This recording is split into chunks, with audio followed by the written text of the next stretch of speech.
Greetings all of you. Welcome to GPT, which is defined as the Grace People's Talk. And this is Pastor Guru. With me is my wife, Nalini. And we are parenting children. One is 15 years old. The other one is 8 years old. So you might be wondering why I'm talking about my daughters this morning. It requires, because the topic that we are going to be talking about is the symphony of marriage and family, right? So when having said that, and it is not something that I'm going to give you 5 points to-do list for parenting, or let's say that a 3 points to-do list for marriage. No, it is not my aim, and I'm not looking for that. What you might be wondering, it's not about how to, it's not about what to do, but what I'm aiming in this GPT is where it all came from. Where did the marriage come from, and where did the family come from? And it's about why do we do what do we do, right? So how to do, it could put a stress on you, but why do we do what do we do? It gives you a purpose and meaning to do what you do. So that is my main role. So if you turn back to the book of Genesis, in chapter 1, it is God who created a male and female, and it is God who brought them and ordained that divine institution of marriage. So why do we have children? We have children because God has commanded us to have children in Genesis chapter 1 verse 28. And I don't have children for my selfish agenda, right? And if I have to have my children for my selfish agenda, then I could be living my life vicariously through them. So why do we have children? Because God commanded us to do. And uh,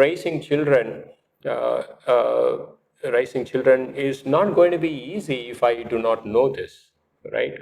And even otherwise, it's not going to be easy, because if raising children, if it is going to be easy, it would not have started with labor. You understand what I'm saying? And of course, God wanted us to have children. And I want to read a couple of verses in Deuteronomy chapter 6. And we all have heard verse 5. You shall love the Lord your God with all your heart, with all your soul, with all your might. And then these are the words that I command you today to be in your heart. And we know all this verse is a very powerful verse in Deuteronomy 6 verse 5. God has commanded us to love him with all our heart. And what about Deuteronomy 6 verse 7? That is even more important. You shall teach them diligently to your children. I mean, loving God doesn't go alone, right? For a married person, for a family. Yes, God asked me to love, but I have been given as a divine responsibility as a father, and you have a divine responsibility as a mother, and where we are to teach our children to love the Lord. And that is all about Psalm chapter 78, and where verse 4 says, we will not hide them from our children, and we will tell them to the coming generation. So rearing children and having children, it is not going to be for my personal motivation. It is not going to be for my selfish agenda. I wanted to be a doctor, so I could not. So my son can be a doctor. So that is not the biblical world view of the family. The biblical world view of the family is that God brought Adam and Eve, and they fell, and then later on God is teaching the nation of Israel, and he says, love God with all your heart. And then he says, why don't you teach that to your children, right? So the main responsibility of the father and mother is linking the child to God, right? It requires a sacrifice, and it requires a lay down life. So this lay down life sacrifice, for this, I derive the motivation from the love that God has placed in my life. And that is the way we are to see. You remember that incident where God is meeting Abraham in Genesis chapter 18 before destroying Sodom and Gomorrah. And then he comes to Abraham and he says that, how can I hide this from my friend? Because I have called Abraham and he is going to lead his children and his household so that they would fear my name. Right? In the call of Abraham, uh, the promise was not just that he would get a son, but God was also calling him to teach his son and his descendants to be connected to God. And having a family and having children and looking at them as the gifts from God, and as mother and father coming together and living a godly life and linking the children to God is an amazing call. And we have family for that reason. And that is what we are here for. And knowing God and leading people to know God. Yes, as you're saying this, I'm also thinking that being raised up in the world with a mindset of how the world sees man and women in marriage. The thought was more of equality. Yes, the male and female are equal. So, but I think there was so much of unlearning that the Lord had to do in my life also through the teaching in the Bible, that there are roles that God has specifically given to the man and the women in the context of marriage and also in the realm of family. And I would want to visualize it in the form of say the conductor of music, and the musician himself. These are two different people. They are equal because they are humans, and they are made in the image of God. But when it comes to the roles they take, what the musician submits to the conductor of the music. There is nothing in him submitting. It doesn't mean he is anything menial, lesser than the conductor of the music. Nevertheless, it is in him in the musician submitting, the best out of the musician is brought out. I was really learning it, over the years, and have appreciated the wisdom of God behind it, why he would want the man to be the head of the home, and then the women drawing from his leadership, the right kind of leadership is something much appreciated, and it functions. The roles are so, when it is beautifully understood, I think the harmony in the family is so beautiful. Wow. So I want to just show this book, and this is the book that made your world. And I've been learning this, and also the rise of Christianity by Stark. And the first book was by Mangalwadi. And we were talking about the equality and the authority. And the Mangalwadi has a chapter called Family, and in that chapter he talks about a man called Tocqueville, right? Tocqueville. So Tocqueville is a French magistrate, and he comes in the year 1860, 61 or so to America, and then he does an unofficial investigation, and he finds out why America is a superior and a superpower nation. And then he is wanting to list several achievements of America, why America is in a place where it is. And then he says, okay, the natural location, and it has a history, oh, it has a beautiful politics, ethical values, and then he says it's an educational parameters. But then he sets aside all these parameters and he says America is a superpower nation because of the superiority that is given to women.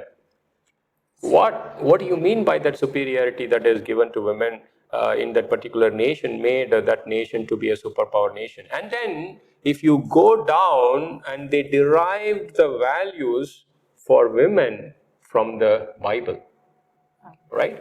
So what is the value that the Bible is giving to the women? Before the fall, and God made male and female, both of them in the likeness of Him. They were made according to the image of God. They were made according to the likeness of God. Don't you see the equality there? Yes. Right? So the male and the female, it's not that the female is someone who is inferior, and whereas the male is made in the image and the likeness of God, and the female is not made in the. No, no, no, that is not the teaching. And this teaching was ingrained in that country, in the soil, and the women were taught to see their equality in their creation point of view. And then let's now talk about the authority. The sin came into the world, right? So, and they both were fallen, and they were standing before God. And then God looks at them and He says, okay, I made you to be a team member. Now sin has come into the human race. And I am going to see, if two people are sinner and you're going to be fighting with each other, right? So one person has to be the leader, the other person has to be coming under him to be led. And that is when God is introducing the authority, right? So that is when He is introducing the authority. It is the fall that actually brought in the leadership. And look at here, both of them were fallen, and how are they going to get saved? Both of them are going to get saved through Jesus Christ. So the salvation value for a male is not little less, the salvation value for a female is not little more. Both of them have to be saved in the same way. They have to accept Christ as their Savior, and both of them were given the equal righteousness of God.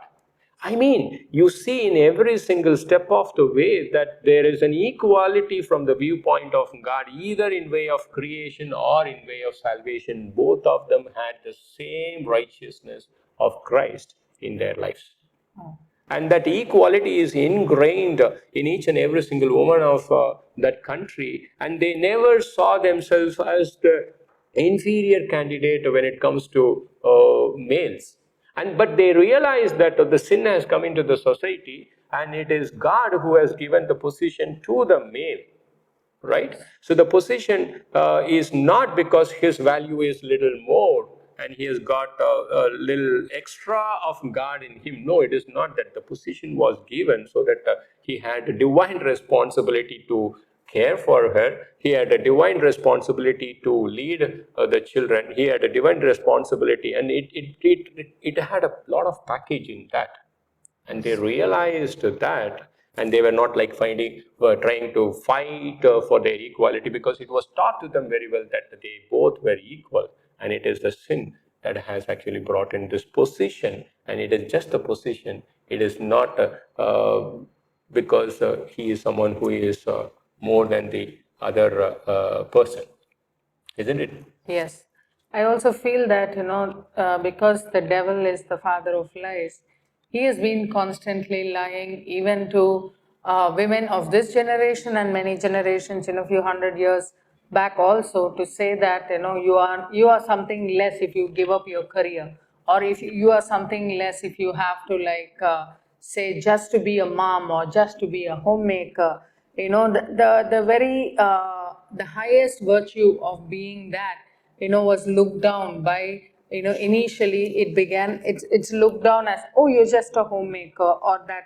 So that created in, I think, every woman a low self-image, that when she realizes that after she studies that, I don't need to have that low self-image. So I want to be in part to fight with, that equality. But I think in that the enemy has won with his lies. That's what I would, in all humility, admit that, because the beauty of the nurturing of the family is very effectively be done by the women only. Because I think if not, God would have not told in 1 Timothy 2, 15, that the women will be saved through childbearing, and if she continues in faith, love, and holiness along with self-control. If Bible is true in every verse, I think so, God had a way for the women to, he upheld, because I think she is the one who can make and mend that family unit, the nurturing of the children to such beauty. But I think the women are lied unto, that it is something seen as, demeaning. You don't need to be like that under. But if we really understand how you said the self-image, how God sees us equal, salvation is equal, what, everything is equal. Even my approach to God is as free as your approach to God. If God sees everything equal just in the roles, why do we need to fear the society and believe in the lie of the devil? Yeah, so the roles were, okay, that's a good point. The roles were given and also the design was a little different. Yes. And they both had inherent, intrinsic, metaphysical, or you can say metaphysical equality before God. Their designs were a little different. And the enemy is constantly lying to the females that they are inferior. No, they are not inferior. Intrinsically, the core of them, right? I'm talking about the image and the likeness of a male and a female. Both of them were made in the same image and likeness, which is God's one. So there you get the equality. And after salvation, again we said, right, the righteousness is not little, 98% for a female and 100%. No, it is 100%. The salvation is for both of them, it is through Christ. No wonder Paul says that there is no female nor male. What is he talking about? He is talking about equality, right? And Rousseau, Rousseau, this person is called the champion of liberty, right? He is the father of secular enlightenment. You know what he believed? He believed that a woman was an unfinished man. I mean, he put woman down little less. I mean, he put woman in a second grade, and he was the champion of liberty. And if in his thought he looked at a woman to be an unfinished man, look at that. That is going to, oh, then where do I get the motivation for raising the children? Where do I get the motivation for bearing children, which actually Apostle Paul is talking about in 2 Timothy 2. Unless and until the women are taught the equality and the design and the biblical world view of the family and how God wanted it and what God is talking about in Psalm 78 or Deuteronomy 6 or what God was talking about in Genesis 18:19, and they are going to develop this low self-image, and they will be fighting with a shadow. But when they are equal, and they don't have to fight for the equality. And in our country, some of the sages, they believe, right? And it is taught. And if a soul had a poor karma, and the next incarnation, that soul is going to be a female. Wow. To be a female is a punishment. So that poor karma soul is going to become a female. And why? So that the karma can be taken away by serving a male, right? See, submission is a divine virtue, right? Sacrifice is a divine virtue. Endurance is a divine virtue. You know what? You can actually take these three virtues, and there are three ropes, and you can just intertwine them, and you can actually bind the women and oppress the women with these things. But when you teach the women their equality before God, when you teach the women the value that God has placed in their life and the design with which God has made, and the sin kind of like brought in all those stuffs, and it becomes like, for them to take that role, they have an extraordinary motivation from God. And they see the worth in what they do because they know why they do. Yes. Isn't it? I surely believe that, because if in our home, like, when I raise up the girls, I also, in as much as I give importance to the academic side of their perfection, in learning what they learn, but I also say tomorrow you're going to be a home, you are going to rule the home, you will become a mom, God willing. But in all these occasions, these are your roles. So I take that joy to tell them, because I think if we instill in, if you're a mom and you have girls in the home, just a kind request, it'll be nice that in as much as we want our girls to stand in the society, having an education and having a mind of their own, but I think, appreciating them that their role as, tomorrow, they have to rule the home and also keep the home and to raise up children. If that can be appreciated, because it's not something out of the Bible, but it is from the Bible. But when it has been instilled in them from a very young age, I think when they take in the responsibility tomorrow, say after, when they are in the right age of marriage, and they are not seeing like, oh my God, I never realized this was also my responsibility. They're not taken by a shock. I was just taught only to, study and earn, but I was never told that, this is also my portion. But I think in that appreciating, I think the girls learn it and digest it and process it at a very young age. That when they are of that right age, I think they will welcome and they will appreciate the God-made role. Yes. I think so. Yeah. So today I received a call early in the morning from one of the member from the church, and he was asking, Pastor, like I'm living in the midst of kind of like the people who are in the world, right? So I cannot avoid them, and what should I do? I was telling the anemic body cannot fight the disease. I was telling you have to receive strength, right? Apostle Paul says in 1 Corinthians 5, don't run away from the people of the world and trying to live in Himalayas. That is not the call. You are in the world, and Jesus said in John 17, I'm not praying, Father, that you remove them from the world. You got to be in the world, but you need to receive the strength from God. And for the female, they have to be fed the strength, who they are, right? What they are made to be, what is their beautiful role. No, that gives them the security, that gives them the motivation to kind of like go. The biblical value, the biblical viewpoint, and then just to put one statistics on the table, that in 1960s, if a person is in America, he cannot run for the official position if he had been found that he had cheated on his wife. Right? Look at the standard of the marriage. Wow. What Apostle Paul says in Ephesians 5. What does he say in the book of Colossians? What is Paul teaching in 1 Peter 3? And these are the books that were written in the first century. What was going on in those century in Greco-Roman Empire? Right? So women were kind of like treated as the second graded citizen, and the prostitution and the temple prostitutes and all these things. Right? They were never given their value, and they were made to feel anemic, and they were not able to maybe the fight. And I strongly believe that so the position of the women, the value of the women need to be taught. So just to point, think about that monogamy, right? So one man and one woman.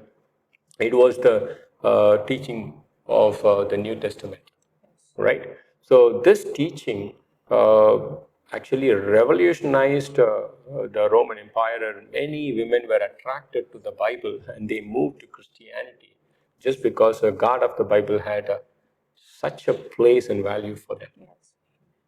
Amazing, right? So that actually drew them, and that actually drew them to be who they are, right? Unless and until that strength is given to them.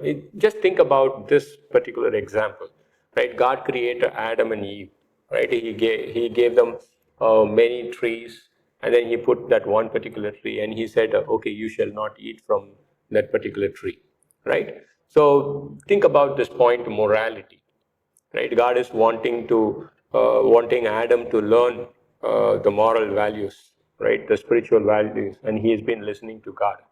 And God also wanted to nurture that morality in the midst of liberty, right? So in the midst of liberty, God wanted to nurture that morality. And morality without liberty is a slavery. On the other hand, liberty without morality, Romans chapter 6 verse 1, it is going to be destructive.